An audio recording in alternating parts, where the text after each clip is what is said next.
અને આ તરફ રાજ્યમાં હાડ થીજવતી ઠંડીનો અહેસાસ થઈ રહ્યો છે। 15 થી 20 કિલોમીટર પ્રતિ કલાકની ઝડપે પવન ફૂંકાઈ રહ્યો છે। ઉત્તર પૂર્વના પવનો ફૂંકાતાની સાથે જ ઠંડીનો ચમકારો પણ વધ્યો છે। રાજ્યભરમાં લઘુત્તમ તાપમાન 1 થી 2 ડિગ્રી ઘટી ગયું છે અને સૌથી ઓછું નલિયામાં તાપમાન નોંધાયું છે, જે 7.5 ડિગ્રી છે।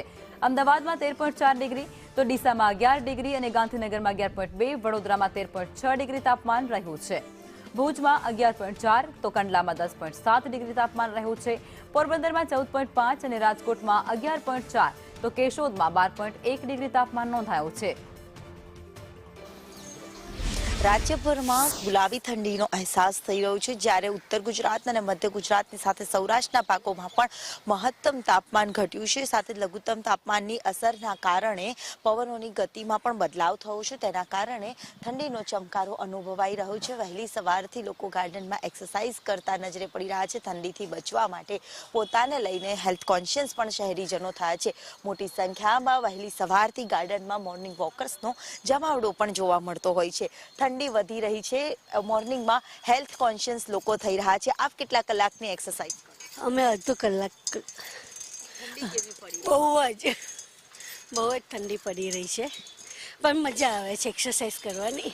જરૂર, એટલે હેલ્થ કોન્શિયસ છે તે લોકો થયા છે। સાથે જ અહીંયા અન્ય લોકો પણ છે કે જે વહેલી સવારથી એક્સરસાઇઝ કરતા નજરે પડે છે, હેલ્થ કોન્શિયસ થયા છે। સાથે જ ફિટ રહેવા માટે અવનવી એક્સરસાઇઝો પણ કરતા હોય છે। અર્લી મોર્નિંગમાં ઠંડી પડી રહી છે, ઠંડીથી બચવા શહેરીજનો શું કરે છે? પહેલાં તો મોર્નિંગ વોક કરે છે। હું અહીંયા જ્યારથી ગાર્ડન ઓપન થયું છે ત્યારથી 6:15 આવી જાઉં છું અને 1 અવર અડધો કલાક એક્સરસાઇઝ કરું છું, પછી હું રાઉન્ડ લગાવું છું અને બહુ જ મજા આવે છે। ઠંડીમાં વધારે સારું લાગે છે, આખો દિવસ એનર્જેટિક જાય છે। આજે આમ તો આ વર્ષે શિયાળો ક્યાંક જમાવટ રહી રહીને બોલાવી છે, પણ રહી રહીને પણ શહેરીજનો એ ઠંડીની મજા જરૂર માણી રહ્યા છે। બહુ મજા આવે છે। ઘરે આ કંઈ નથી થતું, બહાર નીકળીએ ને તો બહુ સારું રહે, આખો દિવસ ફ્રેશ રહી, રાતે વહેલી ઊંઘ આવી જાય છે।